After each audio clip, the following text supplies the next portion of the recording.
तो आज के इस वीडियो में मैं एक्सप्लेन करने वाला हूँ हाल ही में हॉटस्टार पे रिलीज हुई एक तमिल फैंटेसी एडवेंचर मूवी। इस फिल्म का नाम है गजाना। ये मूवी काफी इंटरेस्टिंग है, तो कहानी भी आपको बहुत पसंद आएगी। तो अगर आपको ये वीडियो पसंद आता है, वीडियो को लाइक कर दें, चैनल को भी सब्सक्राइब कर दें। तो मूवी की शुरुआत में हमें बताया जाता है कि दुनिया को गॉडजिला और ड्रैगन के बारे में हॉलीवुड वालों ने बहुत कुछ बताया और दिखाया भी है, लेकिन भारत में एक ऐसा जानवर है जिसे आज तक किसी ने नहीं दिखाया। इस जानवर का नाम है याली और इस जानवर के बारे में नाची नूर बुक में बताया गया है। इस मूवी में गजाना के बारे में बताया गया है, जो कि एक खजाना है जो नागमलाई जंगल में कहीं दफना दिया गया है और आज भी माना जाता है कि गजाना की हिफाजत याली कर रहा है। कोई भी अगर खजाने को निकालने की कोशिश करता है उसे याली मार डालता है। उसके बाद नागामलाई जंगल को हम देखते हैं। काली अपनी पत्नी मंगला को लेकर अपनी जान बचा के भाग रहा था। उसके पीछे कुछ लोग पड़े हुए थे उसे मारने के लिए। काली अपनी पत्नी को लेकर जंगल की तरफ भाग जाता है, लेकिन सामने एक बहुत बड़ा पेड़ गिरा रहता है। गांव वालों का मानना है कि उस गिरे हुए पेड़ के आगे कोई भी जाता है तो वो वापस लौट के नहीं आता, क्योंकि वहां याली रहता है। काली को इस बारे में नहीं पता था, इसलिए वो अपनी पत्नी को लेकर अपनी जान बचाकर उस पेड़ को पार करके चला जाता है। लेकिन जो लोग उसका पीछा कर रहे थे वो लोग लौट जाते हैं, क्योंकि उनको पता है कि आगे जाने से उनकी मौत पक्की है। काली थोड़ी दूर आगे जाता है और एक पेड़ के नीचे आराम करने लगता है, लेकिन तभी उसे एक औरत की आवाज सुनाई देने लगती है जो उसे पुकार रही थी। काली को कुछ समझ नहीं आ रहा था कि उसके साथ क्या हो रहा है। तभी वो देखता है कि उसकी पत्नी मंगला गायब हो गई है। वो हर तरफ उसे ढूंढने की कोशिश करता है, लेकिन थोड़ी देर के बाद वो देखता है उसकी पत्नी वापस आ गई। काली समझ गया था कि यहाँ कुछ तो गड़बड़ है। काली अपनी पत्नी को बताता है कि इस जंगल में एक पेड़ है और उसी के नीचे खजाना छुपा हुआ है, और अगर हम उस खजाने को ढूंढ लेते हैं तो हमारी सारी कठिनाइयां दूर हो जाएगी। काली जंगल के अंदर जाने लगता है और उसे वो पेड़ भी मिल जाता है जहाँ खजाना छुपा हुआ था। काली जमीन को खोदने लगता है खजाना को बाहर निकालने के लिए, लेकिन चारों तरफ हवाएं तेज हो जाती है और नदी का पानी निकलने लगता है। ये सब देखकर काली और उसकी पत्नी वहां से भागने लगते हैं, लेकिन काली अपनी पत्नी से अलग हो जाता है और वो दूसरी तरफ भागने लगता है, लेकिन उसके सामने याली आ जाता है और उसे मार डालता है। ये कहानी थी जो मंजेरी प्रमोद नाम्बियार द्वारा लिखी गई थी और वो एक आर्कियोलॉजिस्ट भी हैं। उसी से मिलने के लिए हेमा अपने दोस्त के साथ मिलकर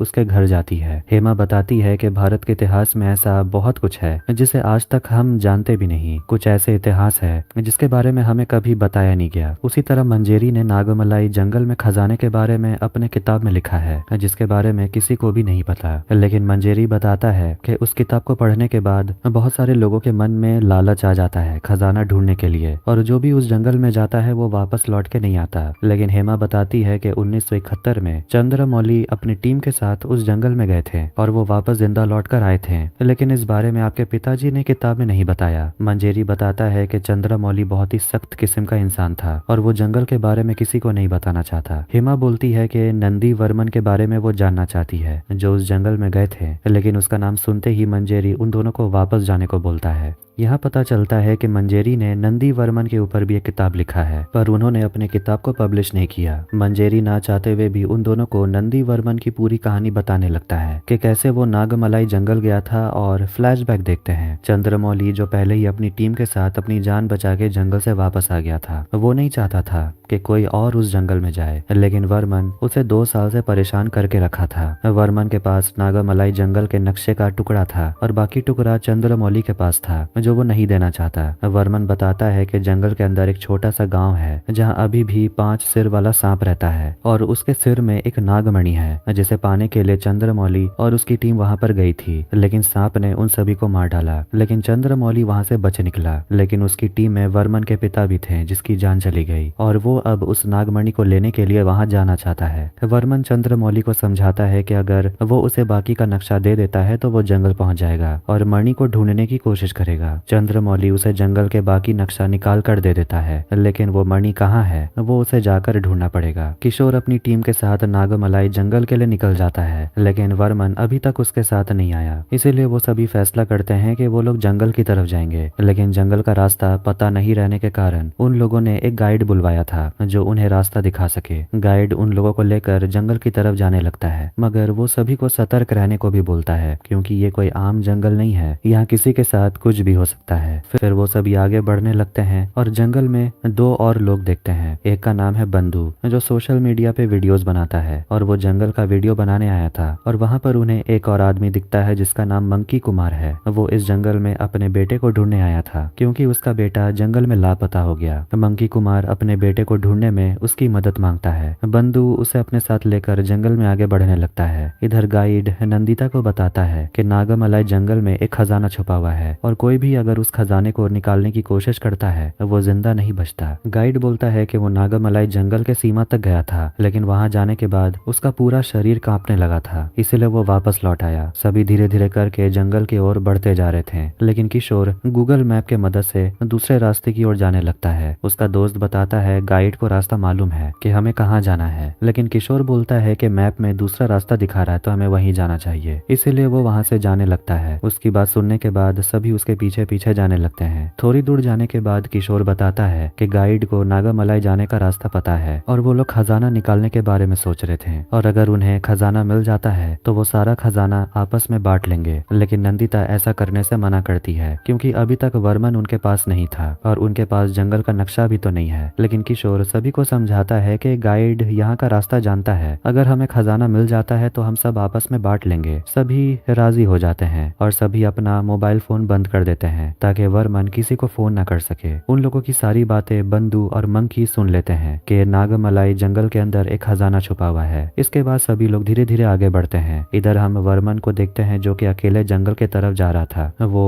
अपने ग्रुप से कांटेक्ट करने की कोशिश कर रहा था, लेकिन सभी का तो फोन बंद है। वर्मन नक्शा को देखते हुए नागामलाई जंगल की ओर जाने लगता है, लेकिन उसके पीछे कुछ जंगली बंदर पड़ जाते हैं जो उसे दौड़ाते हैं। वर्मन एक बड़े से गड्ढे के नीचे गिर जाता है। इधर किशोर और उसके बाकी साथी आगे बढ़ते हैं और देखते ही देखते रात हो जाती है और वो सभी अपने जगह पर टेंट लगाते हैं और रात गुजारते हैं। सभी लोग जब सो रहे थे तब गाइड फैसला करता है कि वो अकेले सारा खजाना लूट लेगा, और इसीलिए जब सभी सो रहे थे तब गाइड चुपके से उनके बैग से नक्शा चुरा लेता है। इधर बंधु और मंकी दोनों जंगल की तरफ जा रहे थे, लेकिन रात होने के कारण दोनों एक जगह रात गुजारने के लिए रुकते हैं। सुबह होते ही किशोर अपने बाकी साथियों के साथ मिलकर नागामलाई जंगल की तरफ जाने लगता है, लेकिन थोड़ी दूर जाने के बाद उन लोगों को कुछ शेर नजर आते हैं जो कि उन लोगों को देखकर उन्हें मारने के लिए दौड़ते हैं। सभी अपनी जान बचाकर वहां से भागते हैं, लेकिन बिछड़ जाते हैं। नंदिता एक बड़े से गड्ढे में गिर जाती है। इधर किशोर और उसका दोस्त दोनों झाड़ियों के पीछे छुप जाते हैं, लेकिन एक शेर उनके पीछे आ जाता है। इधर कैथरीन और गाइड भी अपनी जान बचाकर भागने लगते हैं, लेकिन गाइड कैथरीन को छोड़कर भाग जाता है। कैथरीन अपनी जान बचाती है और भागते भागते नीचे गिर जाती है और बेहोश हो जाती है। किशोर और उसका दोस्त झाड़ियों से निकलता है और अपनी जान बचाकर आगे की ओर बढ़ते हैं, लेकिन उनका सामना एक हाथी से हो जाता है जो उन दोनों को दौड़ाने लगता है। किशोर वहां से भागता है, लेकिन उसके दोस्त को हाथी दौड़ाने लगता है। कैथरीन जब होश में आती है तो वो देखती है वर्मन आ गया था और वो किशोर के बारे में पूछता है। इधर नंदिता जब बड़े से गड्ढे से निकलती है तभी उसके सामने एक शेर आ जाता है जो उसे मार डालता है। इधर गाइड जिसके पास नक्शा था वो तुरंत नागामलाई जंगल पहुंच जाता है खजाने को निकालने के लिए। गाइड को वो पेड़ मिल जाता है जिसके नीचे खजाना छुपाया हुआ था। वो तुरंत मिट्टी खोदने लग जाता है, लेकिन तभी वहां अदृश्य हाथी आ जाता है जो उसे मार डालता है। तभी वहां पर 3 और लोग आते हैं। उनमें से एक का नाम है सतीश, जो उन दोनों को बताता है कि जो हाथी उस गाइड को मारा था उस हाथी का नाम अश्वत्थामा है और उसके ऊपर जो बैठा है वो वीराम का बेटा है और उन दोनों की आत्मा नागमणि और खजाने की रक्षा कर रही है। सतीश सभी को बताता है कि ये शक्ति भगवान शिव ने इन दोनों को दी है। सतीश सभी को बताता है कि ये शक्ति भगवान शिव ने इन दोनों को दिया है और अगर ये शक्ति हमें पाना है तो हमें सूर्य भगवान की पूजा करनी होगी और एक यज्ञ करवाना होगा।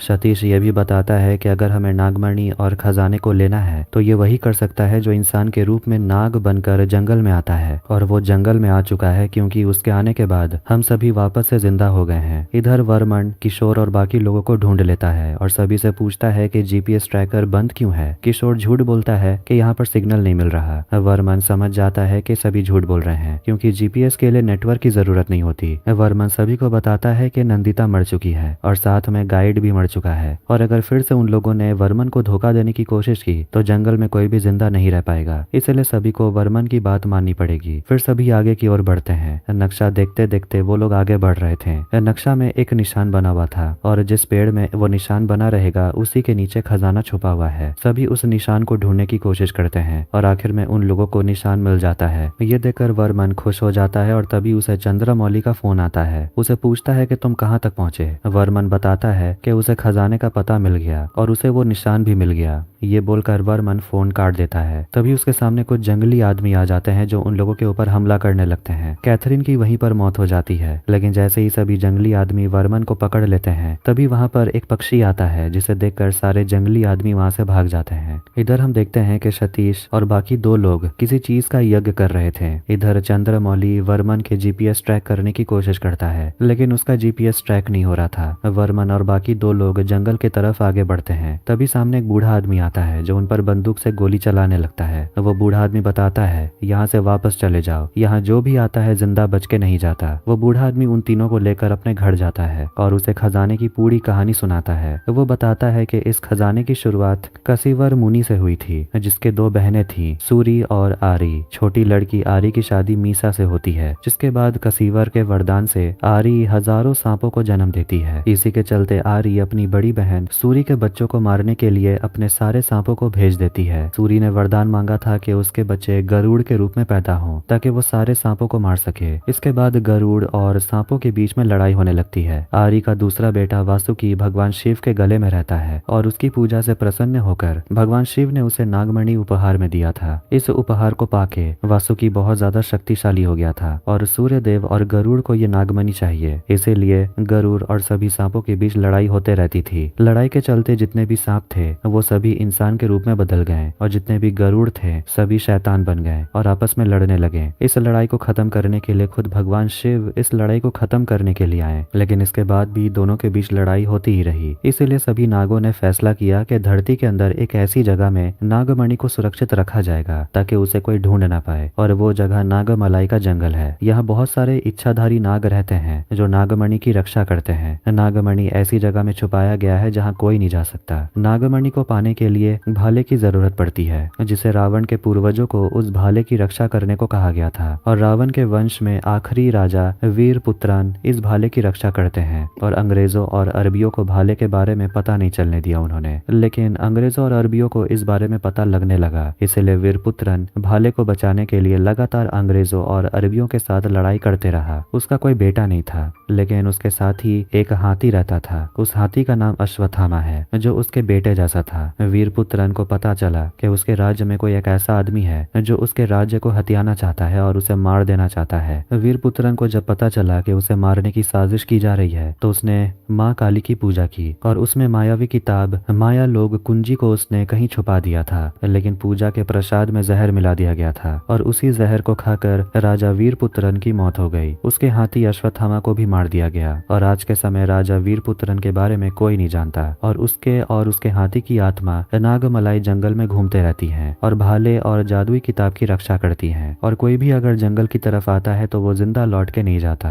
आज भी वीरपुत्रन और अश्वत्थामा की आत्मा किसी का भी रूप ले सकती है, क्योंकि वो दोनों भाले और जादुई किताब की रक्षा करते हैं। और जो कोई भी खजाना ढूंढने के लिए यहाँ पर आता है वो जिंदा नहीं लौटता, क्योंकि खजाना जिस पेड़ के नीचे छुपा है वो पेड़ इस धरती पर है ही नहीं। उस पेड़ को पाने के लिए भाले और जादुई किताब की जरूरत पड़ेगी, जो किसी को भी नहीं मिल पाएगा। वो बूढ़ा आदमी वर्मन और बाकी लोगों को यहाँ से जाने को बोलता है, क्योंकि यहाँ जो भी आता है वो मारा जाता है। वो बूढ़ा आदमी ये भी बताता है कि वो राजा वीरपुत्रन के वंश का है, इसलिए वो ये सब जानता है। लेकिन वर्मन बोलता है कि राजा वीरपुत्रन के वंश का एक ही राजा था जिसका नाम पूर्व कुलार था और उसे पता है कि नागमणि कहाँ है और उसे कैसे निकाला जाए। तभी वर्मन उस बूढ़े आदमी को मार डालता है। वर्मन उसके घर की तलाशी लेने लगता है और वहाँ उसे नक्शा मिलता है जो वो अपने पास रख लेता है। सुबह होने के बाद मंकी कुमार अपने बेटे को ढूंढने की कोशिश कर रहा था और बंधु से मदद मांगने की कोशिश करता है। मंकी कुमार अपने बेटे के फोटो दिखाता है जो कि एक बंदर का फोटो था। बोलता है कि ये मेरा बेटा जैसा है। बंधु उसकी फोटो अपने सोशल मीडिया पे शेयर कर देता है ताकि उसे जल्द से जल्द ढूंढा जा सके। थोड़ी दूर जाने के बाद उन दोनों को सामने एक शेर नजर आता है। बंधु फैसला करता है कि वो सब कुछ छोड़कर यहाँ से भाग निकलने की कोशिश करेगा, लेकिन तभी शेर उन दोनों को देख लेता है और उन दोनों को दौड़ाने लगता है। इधर किशोर और उसका दोस्त राम्या दोनों वर्मन को छोड़कर जंगल की ओर जाने लगते हैं, लेकिन तभी दोनों को सांप पकड़ लेते हैं और दोनों को ही मार डालते हैं। वर्मन अपने दोनों दोस्तों को ढूंढने की कोशिश कर रहा था, लेकिन उसके सामने भी एक सांप आ जाता है और उसे पकड़ लेता है।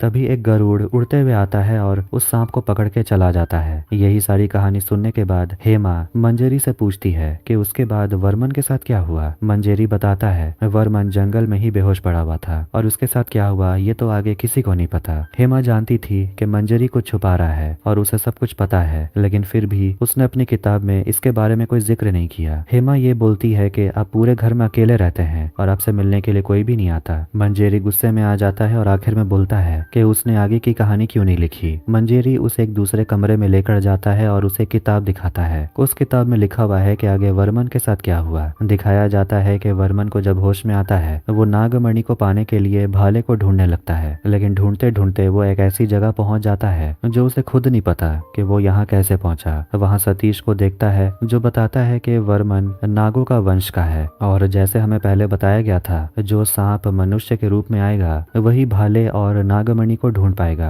वर्मन को भाला नजर आता है और वो उसे ले लेता है। तभी उसे सामने वही पेड़ नजर आता है। तभी अचानक वहां पर सतीश और उसके बाकी 2 लोग आते हैं जो उसे मिट्टी खोदने को बोलते हैं ताकि नागमणि को वो लोग ले सकें। जैसे ही वर्मन मिट्टी खोदना शुरू करता है तभी वहां पर अश्वत्थामा और वीरपुत्रन की आत्मा आ जाती है जो उन लोगों को रोकने की कोशिश करती है। सतीश और बाकी दोनों अश्वत्थामा और वीरपुत्रन की आत्मा को रोकने की कोशिश करते हैं, लेकिन सतीश अश्वत्थामा और वीरपुत्रन के आत्मा को भगा देता है। तभी हम देखते हैं कि याली जो सोया हुआ था वो जाग जाता है और उनके ऊपर हमला करने लगता है। वर्मन याली द्वारा मारा जाता है और सतीश और उसका एक साथी घायल हो जाते हैं। सतीश अपने एक और साथी को यहाँ से चले जाने को बोलता है क्योंकि उसका जिंदा रहना जरूरी था। उसका साथी गरुड़ का रूप लेकर वहाँ से चला जाता है। इधर प्रेजेंट टाइम में हेमा उस बुक को अपने साथ लेकर जाने लगती है और मंजरी बताता है कि ये कहानी हमेशा चलते ही रहेगी क्योंकि मनुष्य का लालच कभी खत्म नहीं होता। और इसी के साथ ये मूवी यहीं पर एंड हो जाती है। तो आपको ये वीडियो कैसा लगा कमेंट करके जरूर बताएं। वीडियो पसंद आया तो वीडियो को लाइक कर दें, चैनल को भी सब्सक्राइब कर दें। मिलता है नेक्स्ट वीडियो में। Take care.